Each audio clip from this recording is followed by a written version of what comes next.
ಭಾರತದ್ದು ಸತ್ತ ಆರ್ಥಿಕತೆ ಎಂದಿದ್ದ ಟ್ರಂಪ್ಗೆ ಯುಕೆ ಪ್ರಧಾನಿ ತಿರುಗೇಟು. ವಿಕಸಿತ ಭಾರತ ಕಲ್ಪನೆ ಸಾಕಾರಗೊಳ್ಳಲಿ ಎಂದು ಹಾರೈಸಿದ ಕೀರ್ ಸ್ಟಾರ್ಮರ್. ಹಲವು ದ್ವಿಪಕ್ಷೀಯ ವ್ಯಾಪಾರ ಒಪ್ಪಂದಕ್ಕೆ ಸಹಿ ಹಾಕಿದ ಉಭಯ ನಾಯಕರು. ಭಾರತದ್ದು ಡೆಡ್ ಇಕಾನಮಿ ಎಂದು ಹೇಳಿಕೆ ನೀಡಿದ ಅಮೆರಿಕ ಅಧ್ಯಕ್ಷ ಡೊನಾಲ್ಡ್ ಟ್ರಂಪ್ಗೆ ಯುಕೆ ಪ್ರಧಾನಿ ಕೀರ್ ಸ್ಟಾರ್ಮರ್ ಪರೋಕ್ಷವಾಗಿ ತಿರುಗೇಟು ನೀಡಿದ್ದು ಸಾರ್ವಜನಿಕ ವಲಯದಲ್ಲಿ ಭಾರೀ ಸಂಚಲನ ಸೃಷ್ಟಿಸಿದೆ. ಹೌದು, ಭಾರತದ ವಿರುದ್ಧ ಅಮೆರಿಕ ತನ್ನ ಸುಂಕ ಸಮರವನ್ನು ಮುಂದುವರಿಸುತ್ತಿರುವ ಸಂದರ್ಭದಲ್ಲೇ ಯುಕೆ ಪ್ರಧಾನಿ ಕೀರ್ ಸ್ಟಾರ್ಮರ್ ಭಾರತಕ್ಕೆ ಭೇಟಿ ನೀಡಿ ಪ್ರಧಾನಿ ನರೇಂದ್ರ ಮೋದಿಯೊಂದಿಗೆ ಮಹತ್ವದ ಮಾತುಕತೆಯನ್ನು ನಡೆಸಿದ್ದಾರೆ.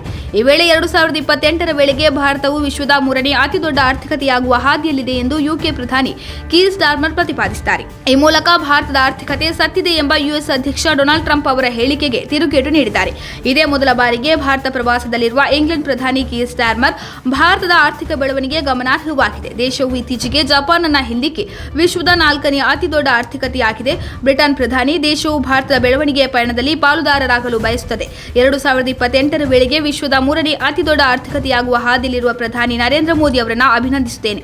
2047ರೊಳಗೆ ನಿಮ್ಮ ವಿಕಸಿತ ಭಾರತ ಕಲ್ಪನೆ ಸಾಕಾರಗೊಳ್ಳಲಿ ಎಂದು ಹಾರೈಸಿದ್ದಾರೆ. ಬೆಂಬಲ ಮುಕ್ತ ವ್ಯಾಪಾರ ಒಪ್ಪಂದಕ್ಕೆ ಸಹಿ ಹಾಕಲು ಜುಲೈನಲ್ಲಿ ಪಿಎಂ ಮೋದಿ ಯುಕೆಗೆ ಭೇಟಿ ನೀಡಿದ ಕೆಲ ತಿಂಗಳ ನಂತರ ಇದೀಗ ಸ್ಟಾರ್ಮರ್ ಭಾರತಕ್ಕೆ ಭೇಟಿ ನೀಡಿದ್ದಾರೆ. ವಿಶ್ವಸಂಸ್ಥೆ ಸಾಮಾನ್ಯ ಮಂಡಳಿಯಲ್ಲಿ ಸ್ಥಾನ ಪಡೆಯುವ ಭಾರತದ ಪ್ರಯತ್ನವನ್ನು ಅವರು ಬೆಂಬಲಿಸಿದ್ದಾರೆ. ಇದು ಭಾರತದ ದೀರ್ಘಕಾಲದ ಬೇಡಿಕೆಯಾಗಿದೆ. ನಾವು ಕಾಮನ್ವೆಲ್ತ್ G20ನಲ್ಲಿ ಒಟ್ಟಿಗೆ ಕುಳಿತು ಚರ್ಚಿಸುತ್ತೇವೆ. ಯುಎನ್ ಭದ್ರತಾ ಮಂಡಳಿಯಲ್ಲಿ ಭಾರತ ತನ್ನ ಸರಿಯಾದ ಸ್ಥಾನವನ್ನು ಪಡೆಯುವುದನ್ನು ನಾವು ನೋಡಲು ಬಯಸುತ್ತೇವೆ ಎಂದು ಸ್ಟಾರ್ಮರ್ ಹೇಳಿದ್ದಾರೆ.